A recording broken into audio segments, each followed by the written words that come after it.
Good morning.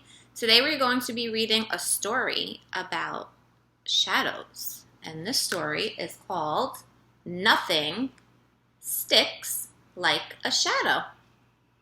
And the author is Anne Tompert. The author is the person who does what? Writes the words. And the illustrator is Lynn Munsinger. And what does the illustrator do? Draws the pictures. Good. So, my first question for you at home is this book real or fantasy? It's a fantasy book. And how can you tell it's a fantasy book? By looking at the cover. What do you notice? What clues do you see that lets you know it's not a real story, it's fiction?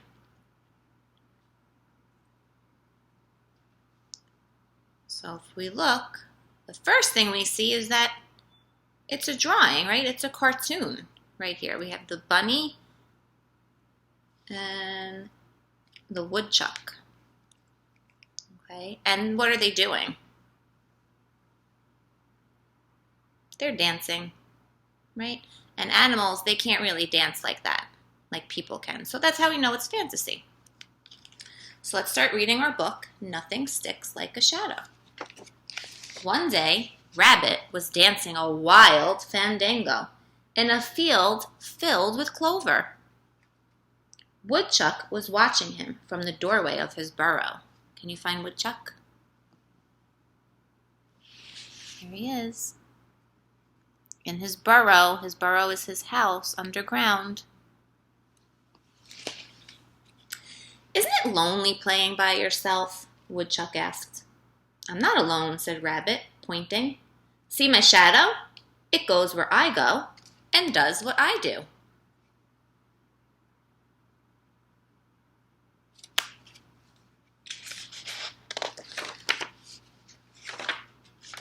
I know what you mean, said Woodchuck. I can't escape my shadow either, no matter how hard I try. I can if I want to, said Rabbit. So now they're having a conversation. Oh, no, you can't, said Woodchuck. No one can. I can too, said Rabbit. Can't, said Woodchuck. And they pitched cans and can'ts at each other until Woodchuck said, I'll bet you my hat that you can't. Looks as if I'm going to have a new hat, said Rabbit. He ran and hid behind the trunk of a huge tree. What do you notice? Did he get rid of his shadow? No, he didn't. When he looked around, however, he found his shadow standing beside him. Woodchuck laughed. You'll have to do better than that, he said.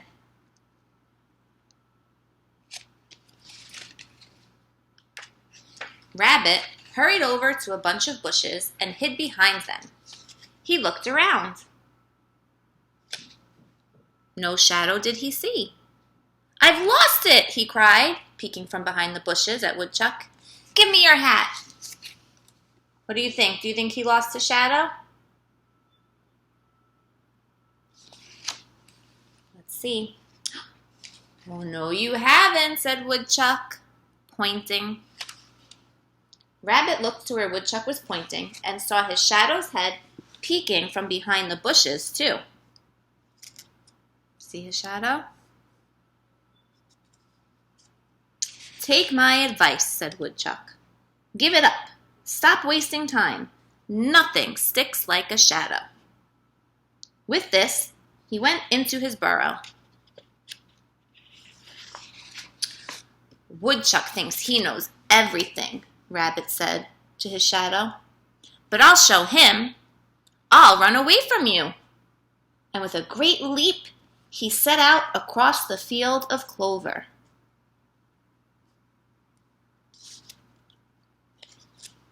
Rabbit took longer and longer leaps. His shadow took longer and longer leaps as it followed right behind him. Still can't get rid of his shadow. Soon, Rabbit came to a path beside a river. There, he met a beaver carrying a broom over his shoulder.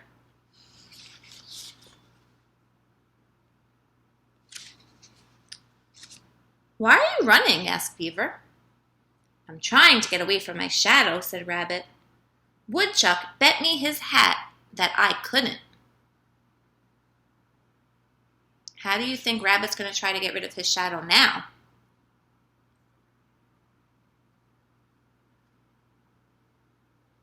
Let's see. We see Beaver, right? And what is he holding? A broom. And how do we use a broom? To sweep. I wonder if Rabbit's going to try to sweep his shadow away. Let's see. "Well," Beaver said, "it's easy to see you can't run away from it. See if you can sweep it away. Nothing sweeps better than a new broom. And I just bought this one at the market." "Thank you," said Rabbit, and he began to sweep the path where his shadow was.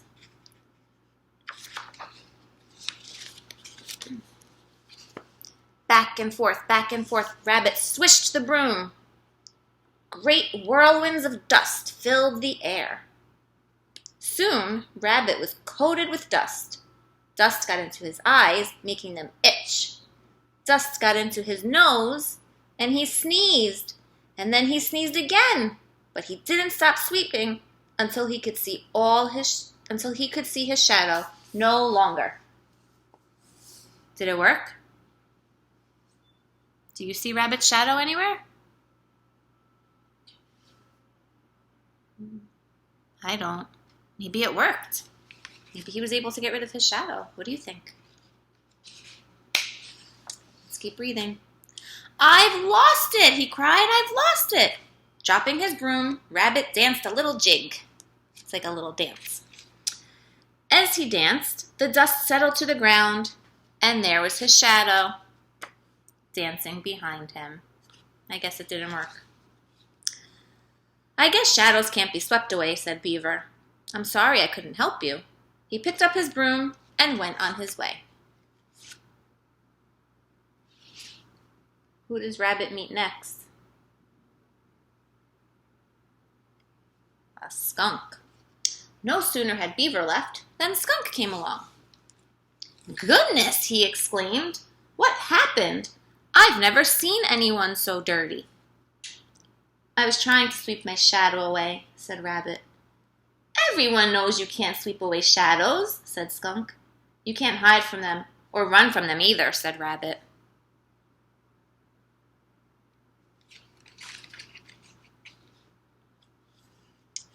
"Right," said Skunk. "When two things are stuck together, what do you have to do?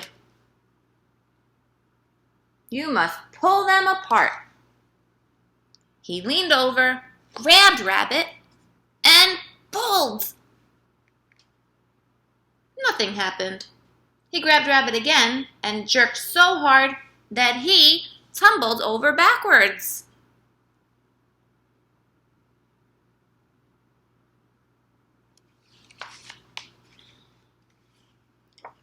Skunk was ready to try a third time when along came Fox. On her way to a meeting of her sewing circle. "What in the world is going on?" she said. "I'm trying to pull Rabbit away from his shadow," said Skunk. "Woodchuck bet me his hat that I can't get away from him," said Rabbit. Fox looked at the shadow carefully. Then she took her scissors from her sewing basket. How do you think Fox is going to try to get rid of Rabbit's shadow?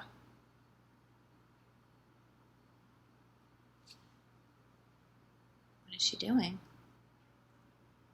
She's trying to cut his shadow. Let's see if it works. "Some things are too hard to tear apart," she said. "Let me see if I can cut Rabbit's shadow loose." Clip, clip, clip. Fox went with her scissors. Clip, clip, clip. Nothing happened. Fox was still clipping when Raccoon came along. Well, well, said Raccoon, what do we have here? I'm trying to get rid of my shadow, Rabbit said. Why? Asked Raccoon. Shadows are handy things to have. Sometimes they show you where you're going, and sometimes they show you where you've been. What do you think Raccoon meant about that? That sometimes your shadow tells you where you're going, and sometimes it tells you where you've been.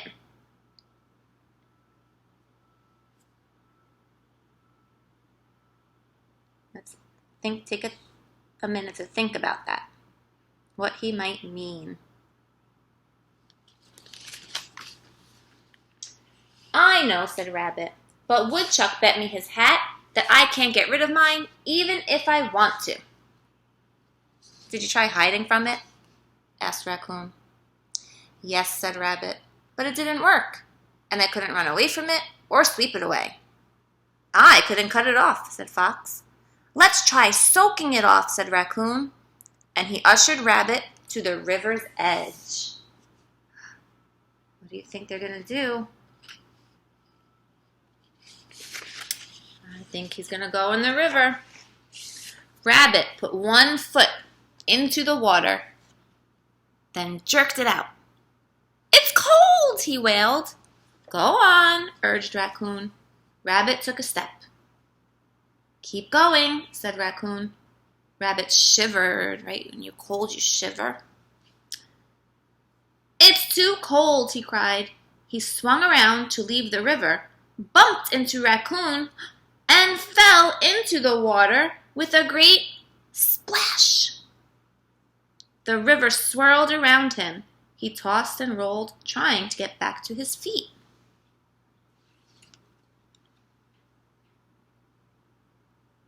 Do you think it worked? Going into the river, do you think he lost his shadow? Raccoon grabbed him and dragged him to shore. Rabbit was wet to the skin. Water dripped from his ears. His clothes hung on him like wet rags. Never had he felt so miserable.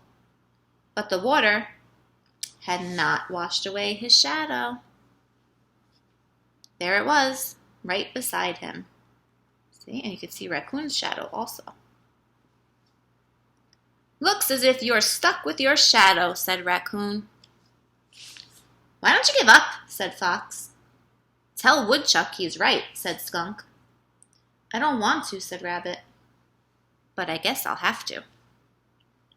Rabbit walked slowly across the field. There he goes. See, now his shadow is behind him.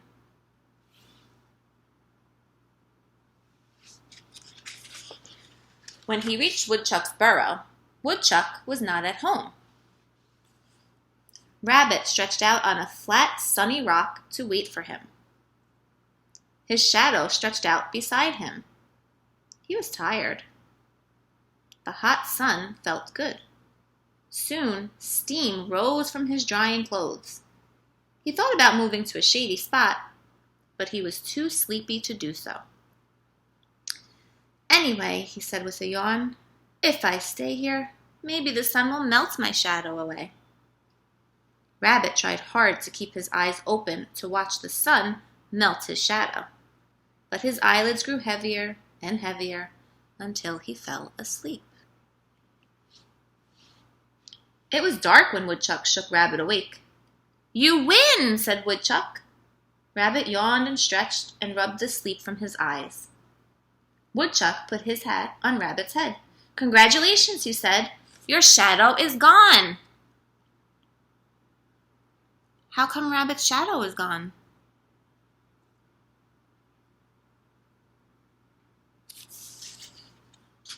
Let's see, when he fell asleep, it was daytime, right? And now, when Woodchuck woke him up, it's nighttime. Rabbit turned round and round. Oh dear, he wailed. The sun did melt my shadow. That's what you wanted, isn't it? Asked Woodchuck. No, wailed Rabbit. I was only trying to show you that I could get rid of it if I wanted to. And now it's gone. What am I going to do without it? At that moment, the clouds parted. A full moon shone. And there was Rabbit's shadow. Look, cried Rabbit, it's back. You were right after all. How come Rabbit's shadow reappeared? Because the moon came out, right? To make a shadow, you need light and an object. So over here, the moon wasn't out yet, or it wasn't reaching him. The light wasn't reaching him yet, so there was no shadow. But when the moon came out, so did Rabbit's shadow.